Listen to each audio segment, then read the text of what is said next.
ময়ের আড্ডা নতুন একটি ভিডিওতে সবাইকে ওয়েলকাম জানাই। তো আজ আমি সন্ধ্যাবেলা বেরিয়ে পড়েছিলাম ফুচকা খেতে মায়ের সাথে।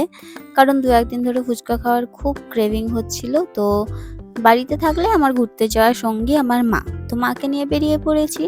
আর বাবার অফিসের সামনেটা প্রত্যেক বছর শীতকালে খুব ভালো করে সাজায়। তো ফুলগুলো কিছুটা খারাপ হয়ে গেছে, বাট দেখতে এখনো ভালো লাগছে। তাই মা বলল একটা ভিডিও কর।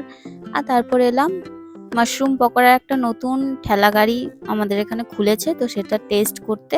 আমি যদিও আগে টেস্ট করেছি, বাট মা তো করেনি, তাই মাকে টেস্ট করালাম আর মাকে বলছিলাম কেমন লাগছে বলো। তো মা ভিডিও দেখে লজ্জা পেতে পেতে বলল ভালো লাগছে। তো যাই হোক, ভালো লেগেছে মায়ের।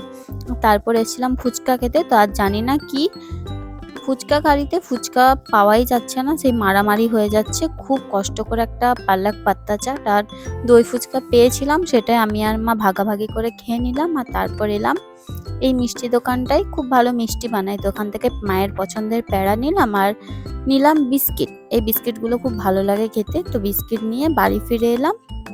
আর তারপর এখানে মা ফুচকা বানাচ্ছিল, কারণ ওখানে দাদাটাকে অনেক রিকোয়েস্ট করে আমরা ফুচকা প্যাক করিয়ে নিয়েছি। কারণ ওখানে যা ভিড় দেখে মনে হচ্ছিল যদি ওখানে আমি জল ফুচকা খেতে যাই আমার বাটি থেকে নিয়েই কেউ খেয়ে নেবে। তো এখানে আমি একটা শুকনো ফুচকা খাচ্ছি আর তারপর খেয়ে নিলাম জল ফুচকা। আর নো ডাউট ওখানে ফুচকাটা খুবই ভালো বানায়।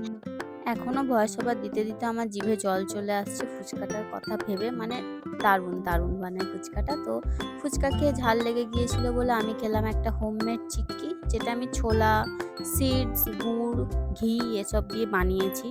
হ্যাঁ, ইনস্টাগ্রাম দেখেই বানিয়েছি, নিজের আইডিয়াতে নয়। তারপর কিছু বিয়ের কাজ করে নিচ্ছিলাম আর তারপর ডিনার করে শুতে চলে গেলাম। ডিনারে ছিল হচ্ছে কিনোয়া আর স্যালাড। হ্যাঁ, দুটো হেলদি জিনিস, তার মাঝে মিষ্টির লোভটা ছাড়তে পারছি না, তাই একটুখানি মিষ্টি নিয়েছিলাম। আর তারপর ব্লু টি বানিয়ে নিলাম, যেটা আমি রাত্রেবেলায় খাই। এটা খেলে আমার ঘুম ভালো হয়, তাই খাই। তো আজকের ভিডিওটা এতটুকুই। দেখা হচ্ছে আবার একটা কোনো নেক্সট ভিডিও।